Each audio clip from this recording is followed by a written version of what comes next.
Di video ini saya kembali update pergerakan dari IHSG yang hari ini baru mulai perdagangan dan seperti perkiraan kita semua, IHSG hari ini turun dalam.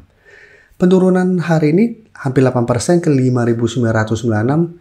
Salah satu penahannya karena Bursa Efek Indonesia mengeluarkan peraturan ARB hanya di sekitar 15%. Sehingga penurunan tidak terlalu tajam maupun sempat pada saat opening langsung terkena halt karena memang langsung 8% lebih atau 9%. Dan jika kita perhatikan secara teknikal untuk tren jangka menengah memang IHSG tidak oke. Jadi IHSG mengikuti teman-temannya yang sebelumnya dari minggu lalu pada saat kita libur panjang sudah turun sangat dalam. Sekarang kita lihat dulu pergerakan bursa-bursa untuk hari ini. Bisa kita lihat hari ini sebenarnya Shanghai, Hong Kong mulai rebound. Yang masih lanjut turun untuk hari ini ada Taiwan, ada Thailand masih turun. Vietnam kemarin turun tidak dalam, hari ini juga kembali turun dalam. Tapi sisanya bisa kita lihat mulai bangkit. Dan saat ini juga Eropa bisa kita lihat mulai bangkit. Dan kemarin memang Wall Street turun tapi sudah tidak terlalu dalam.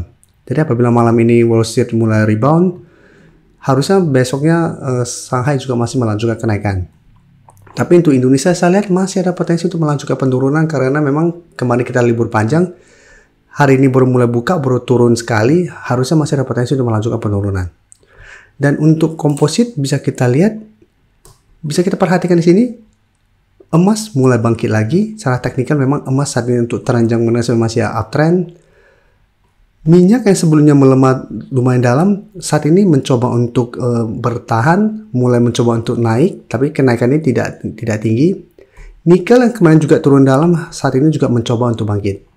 Jadi yang saat ini untuk zinc memang turun, tapi minimal emas saat ini masih trennya masih sangat tren. Jadi untuk IHSG saya lihat tetap masih ada potensi untuk target terdekat untuk penurunan ke 5.800 sampai target lebih jauh yang terdekat saya lihat ada potensi ke 5.500. Saat ini banyak mengkhawatirkan IHSG ada potensi untuk kembali ke zaman COVID.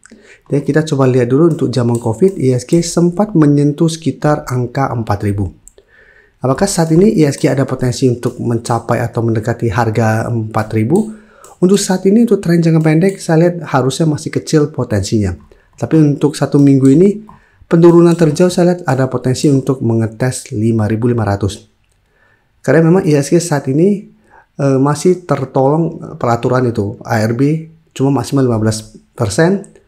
Sehingga penurunannya akan tertunda, tidak sedalam langsung apabila memang ARB langsung mungkin ke 24-30%. Tapi untuk lanjut turun, menurut saya IHSG saat ini masih sangat berpotensi besar untuk melanjutkan penurunan. Apalagi jika kita perhatikan asing masih terus keluar. Dan jika kita perhatikan di sini, asing keluar dengan jumlah besar pada perdagangan hari ini di perbankan blue chip, ada BRI, BCA, Mandiri. Untuk BRI saat ini masih akan membagikan dividen. Jadi apabila teman-teman memang ingin mendapatkan dividen, ini bisa coba pantau untuk dapatkan dividen. Tapi untuk saat ini sebaiknya untuk saya pribadi masih belum oke untuk coba entry saham BBRI, apalagi hanya untuk mendapatkan dividen. Karena asing masih keluar dengan jumlah sangat besar dan secara teknikal BBRI juga saat ini masih belum begitu oke. Dan jika kita perhatikan hari ini asing masih masuk.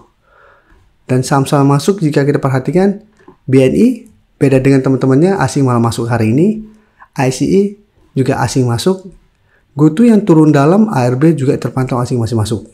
Jadi saham-saham yang asing masuk, menurut saya bisa teman-teman masukkan ke watchlist, tapi bukan berarti asing entry kita entry. Dan kita perhatikan saham-saham mana yang dimanfaatkan asing untuk diakumulasi di bawah pada saat penurunan tajam ini. Dan saham-saham seperti ini kita bisa coba pantau. Karena asing pasti ada alasan sendiri kenapa pada saat turun tajam mereka tetap masuk akumulasi. Jadi pada saat kita pantau asing masih terus masuk, cara teknikal masih downtrend, kita bisa masukkan ke watchlist untuk entry apabila mulai membentuk high low atau mulai ada akumulasi di broker summary. Jadi saham-saham yang masih terus diakumulasi asing kita bisa pantau, tapi ingat bukan berarti asing hari ini entry, kita besok entry. Karena potensi untuk lanjut turun masih sangat besar. Dan tujuan asing masuk bukan untuk trading jangka pendek. Jadi bukan berarti asing hari ini masuk, besok langsung take profit. Biasanya mereka memang tujuannya jangka panjang, mereka punya agenda sendiri. Jadi kita yang tidak punya modal sebesar asing, tidak mempunyai informasi sebanyak asing, sebaiknya jangan asal ikut-ikutan asing. Apalagi dengan saat kondisi bursa seperti ini. Lebih oke misalnya wait and see dulu, tunggu kondisi lebih oke, mulai ada kepastian, baru kita lihat apakah mulai sideways, mulai ada akumulasi. Apabila mulai ada inflow pada saham-saham yang fundamental bagus, saham blue chip yang secara pergerakan sebenarnya masih ada potensi untuk rebound, kita lihat pada saat mulai ada inflow, secara teknikal mulai membaik, itu baru misalnya lebih oke untuk entry pada saat itu.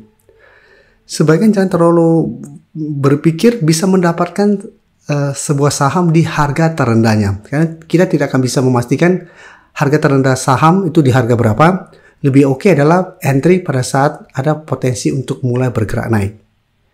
Contoh, sebuah saham turun ke harga 800, satu mulai rebound, dan kita pada saat pantau dan kita entry di 1000, jika kita memang analisa 1000 pada saat mencapai 1000 ada potensi untuk mulai bangkit, baru kita entry dan ternyata naik ke 1200 kita take profit, kita minimal masih profit. Daripada kita berharap bisa dapat di harga terendahnya mungkin 800 dan take profit di 1200. Kan pada saat di 800, jika belum terlihat ada tanda-tanda untuk rebound atau tanda-tanda ada perbalikan arah, kita entry dan ternyata masih lanjut turun, kita akan loss lumayan dalam. Ingat, ini untuk tanda-tanda atau potensi untuk rebound memang pasti ada, tapi bisa saja hanya tinggal rebound sementara. Jadi apabila teman-teman saat ini menganggap saham-saham sudah murah, sudah saya jelaskan harus hati-hati. Untuk kenaikan pasti selalu ada, tapi kita harus lihat apakah ini kenaikan sementara atau kenaikan memang potensi untuk mulai berbalik arah.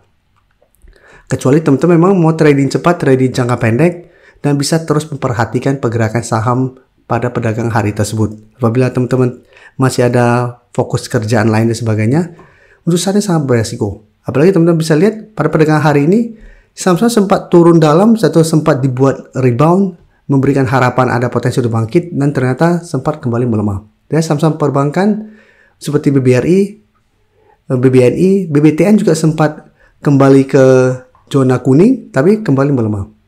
Jadi harus hati-hati untuk saham-saham pada saat kondisi seperti ini. Jadi lebih baik kita wait and see dulu untuk lebih amannya. Tapi untuk penurunan IHSG saya lihat untuk target terdekat ada potensi ke 5.800 dengan target lebih jauh yang terdekat saya lihat ke 5.500 dulu.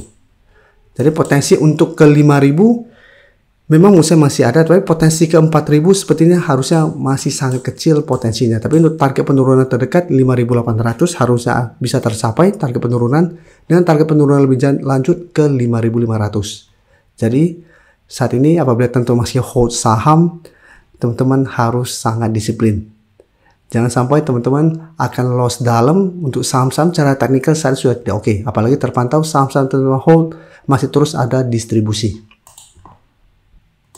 Sebelum saya lanjut analisis saham berikutnya, saya ingin memberikan sedikit informasi bahwa saat ini channel YouTube Trading for Better Life sudah mempunyai fitur membership. Jadi fitur membership ini apabila teman-teman mau join, bisa tekan tombol join ini. Bisa kita lihat di sini.